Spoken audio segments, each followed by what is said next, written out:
నమస్కారం. మనం ఇప్పుడు శివుడికి జ్యోతిష్యానికి ఉన్న సంబంధం గురించి తెలుసుకుందాము. ఎన్నో ఆధ్యాత్మిక విషయాలు, జ్యోతిష్య విషయాలు తెలుసుకున్నట్టుకు నా ఛానల్ ని షేర్ చేయండి, లైక్ చేయండి, సబ్స్క్రైబ్ చేయండి. శివుడు అంటేనే భక్త సులభుడు, పిలిస్తే పలికే దైవం. మనం శివుడిని ఏ విధముగా పూజించినా, శుద్ధ జలముతో అభిషేకించిన వరాలిచ్చే దేవుడు. అందుకే శివుడిని భోలేనాథ్ అంటారు. అయితే మన జాతక చక్రంలోని గ్రహస్థితి సరిగ్గా లేనప్పుడు లేదా గోచారంలోని గ్రహస్థితి సరిగ్గా లేనప్పుడు ఏ గ్రహాలకు ఏ విధముగా శివుడిని పూజించాలి, ఏ విధంగా శివుడికి అభిషేకం చేయాలి అన్నది ఇప్పుడు మనం తెలుసుకుందాము. జన్మకుండలిలోని గ్రహస్థితిని బట్టి దశలు, అంతర్దశలు కారణంగా ఏర్పడే సమస్యలను నివారించటానికి శివుడికి అభిషేకము, శివ పూజ చేయడం వలన మనము సమస్యలను నివారించుకోవచ్చు. రవి గోచారంలో కానీ, రవి దశలో కానీ, అంతర్దశలో కానీ కష్టములు కలిగిన తలనొప్పి, అధిక రక్తపోటు, జ్వరము, గుండె జబ్బులు, చిరాకు మొదలైనవి ఉంటే శివలింగానికి జిల్లేడు పూలతో, జిల్లేడు ఆకులతో, బిలవ పత్రాలతో పూజ చేయాలి. చంద్రుడికి గోచారంలో కానీ, చంద్ర దశ అంతర్దశల్లో కానీ మతిభ్రమణం, రక్తహీనత, దగ్గు, జలుబు, నిరాశ వంటి సమస్యలు ఏర్పడితే శివలింగానికి రుద్రము చదువుతూ నువ్వులు కలిపిన పాలతో అభిషేకం చేయాలి. కుజుడు వలన నొప్పులు, ఎలర్జీ, అధిక రక్తస్రావం, బొబ్బలు, అధిక రక్తపోటు వస్తాయి. ఈ కుజ సంబంధ వ్యాధుల నివారణకు అమృతవల్లి రసముతో శివునికి అభిషేకం చేయాలి. బుధుడు వలన బుద్ధి సరిగ్గా పనిచేయకపోవడం, మతిమరుపు, చర్మరోగాలు, నరాల బలహీనత మొదలైన వ్యాధులు కలుగుతాయి. వీటి నివారణకు విదార వేరు రసముతోని శివునికి అభిషేకం చేయాలి. గురువు వలన కాలేయం సమస్యలు, ప్రేగులకు సంబంధించిన సమస్యలు వస్తాయి. వీటి నివారణకు శివలింగానికి పసుపు కలిపిన నీటితో అభిషేకం చేయాలి. శుక్రుడు వలన వీర్యము, మలమూత్ర సంబంధిత వ్యాధులు, షుగర్ వ్యాధి, కళ్ళ నుండి నీరు కారుట, నపుంసకత్వం మొదలైనవి ఉంటాయి. వీటిని నివారించుటకు శివలింగాన్ని పంచామృతంతో అభిషేకం చేయాలి. జాతకంలోని శని స్థితి సరిగ్గా లేనప్పుడు, ప్రతికూలంగా ఉంటే కండరాల నొప్పులు, కీళ్ళ నొప్పులు, చింత, చిరాకు, నిరాశ వంటి సమస్యలు మనల్ని బాధిస్తాయి. దీని నివారణకు చెరుకు రసంతో శివలింగానికి అభిషేకం చేయాలి. రాహుకేతువులు ప్రతికూలంగా ఉంటే తల తిరగటం, మానసిక ఆందోళన, కడుపు నొప్పి, రక్తపోటు, పిక్కల నొప్పులు, బొబ్బలు వీటి వలన మనము బాధపడుతూ ఉంటాము. వీటి నివారణకు శివలింగానికి ఉమ్మెత్త రసముతో అభిషేకము చేయాలి. ఏ రాసుల వారు శివలింగానికి వేటితో అభిషేకం చేయాలి అనే విషయం గురించి మనం తెలుసుకుందాం. రాశి రీత్యా శివ పూజ. మేషరాశి వారు సమీ పుష్పాలతో, గన్నేరు పూలతో, ఎర్ర చందనంతో పూజించాలి. బెల్లం నీటితో శివలింగానికి అభిషేకం చెయ్యాలి. తియ్యటి రొట్టెను నైవేద్యముగా పెట్టాలి. దీని వలన ఈ రాశి వారికి సుఖము, శాంతి, ఉన్నత విద్య కలుగుతాయి. వృషభ రాశి వారు. ఈ వృషభ రాశి వాళ్ళు జిల్లేడు పూలు, తెల్లని పూలతో, తెల్లని చందనముతో శివలింగానికి పూజ చేయాలి. పెరుగుతో అభిషేకం చేయాలి. పంచదార, బియ్యము నైవేద్యముగా పెట్టాలి. దీని వలన ఈ రాశి వారికి బలము, పరాక్రమము, కార్యదక్షత, అభివృద్ధి, అన్నదమ్ములతో మంచి సంబంధాలు ఏర్పడతాయి. మిథున రాశి వారు. ఈ రాశి వారు దర్భపూలతో, సమీపత్రితో, గరికతో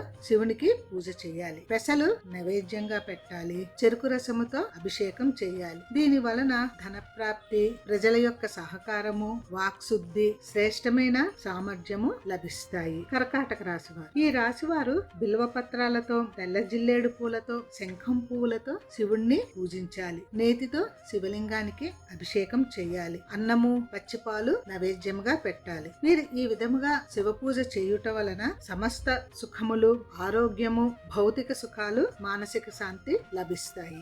సింహరాశి వారు. ఈ రాశి వారు ఉమ్మెత్తు, గన్నేరు పూలు, మందార పువ్వులతో శివుడిని పూజించాలి. బెల్లం నీటితో అభిషేకం చేయాలి. బెల్లంతో చేసిన పరమాన్నము, బెల్లము, గోధుమ రవ్వతో చేసిన ప్రసాదము నైవేద్యముగా సమర్పించాలి. శివునికి ఈ రాశివారు ఈ విధముగా చేయుట వలన మానసిక శాంతి, కీర్తి, భగవంతుని యందు శ్రద్ధ లభిస్తాయి. శివుడు వీరికి శీఘ్రమే ప్రసన్నుడు అవుతాడు. కన్యా రాశి. ఈ రాశి వారు సమీపత్రి, కుశపుష్పాలు, గరికతో శివుడిని పూజించాలి. చెరుకు రసంతో శివుడికి అభిషేకం చేయాలి. పెసలు, తమలపాకులు నైవేద్యముగా పెట్టాలి. ఈ విధంగా కన్యారాశి వారు శివ పూజ చేయటం వలన ఆర్థిక లాభం, అన్నదమ్ముల అక్క చెల్లెల మధ్య సహకారం, మిత్రుల వలన సహకారం, ఆత్మవిశ్వాసం పెరుగుతాయి. తులారాశి వారు ఈ రాశి వాళ్ళు జిల్లేడు పూలతో శివుడిని పూజించాలి. సుగంధ తైలము లేదా అత్తరుతో శివలింగానికి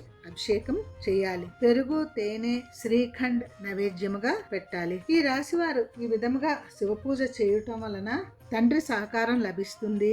చేస్తున్న పనిలో ఉన్నతి, సమాజంలో కీర్తి ప్రతిష్టలు మొదలైన శుభఫలాలు లభిస్తాయి. వృశ్చిక రాశి వాళ్ళు ఈ రాశి వాళ్ళు సమీ పుష్పాలతో, ఎర్రని పుష్పాలతో శివుడిని పూజించాలి. శివలింగాన్ని పంచామృతంతో అభిషేకించాలి. ఈ రాశివారు ఈ విధముగా శివ పూజ చేయటం వలన తండ్రి యొక్క ఆశీస్సులు, వారసత్వ సంపద, భౌతిక ఉన్నతి లభిస్తాయి.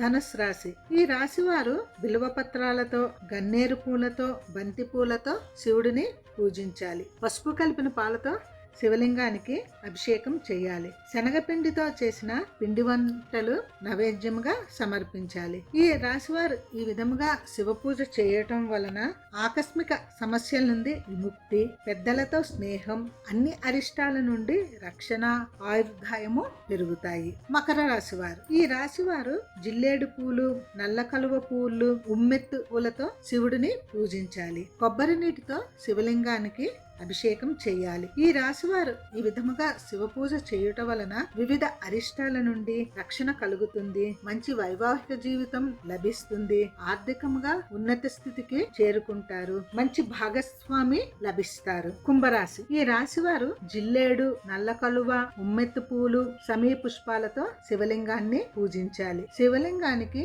నువ్వుల నూనెతో అభిషేకం చేయాలి. మినుములతో చేసిన పిండి వంట నైవేద్యముగా పెట్టాలి. ఈ రాశివారు ఈ విధముగా శివ పూజ చేయటం వలన శత్రువుల నుండి రక్షణ, రోగాల నుండి విముక్తి, కష్టం లేకుండా జీవితము సాఫీగా జరిగిపోతుంది. మీనరాశి ఈ రాశివారు బిల్వపత్రాలు, గన్నేరు పూలతో శివలింగానికి పూజ చేయాలి. కుంకుమ పువ్వు కలిపిన పాలతో శివలింగానికి అభిషేకం చేయాలి. పెరుగు, అన్నం నైవేద్యముగా పెట్టాలి. ఈ రాశివారు ఈ విధముగా శివ పూజ చేయటం వలన మంచి బుద్ధి, ఆత్మవిశ్వాసం, అనుకూల సంతానం, ఉన్నత విద్య లభిస్తాయి. అయితే అన్ని రాసుల వారు పంచామృతముతో శివలింగానికి అభిషేకము చేయవచ్చు. జిల్లేడు పువ్వులు, సమీ పుష్పాలతోని పూజించవచ్చు. ఈ విధముగాను జాతకంలోని దోషాలు ఉండటం వలన శివుడికి పూజ చేయటం వలన దోషాలన్నీ తొలగిపోతాయి. జీవితము సాఫీగా సాగుతుంది.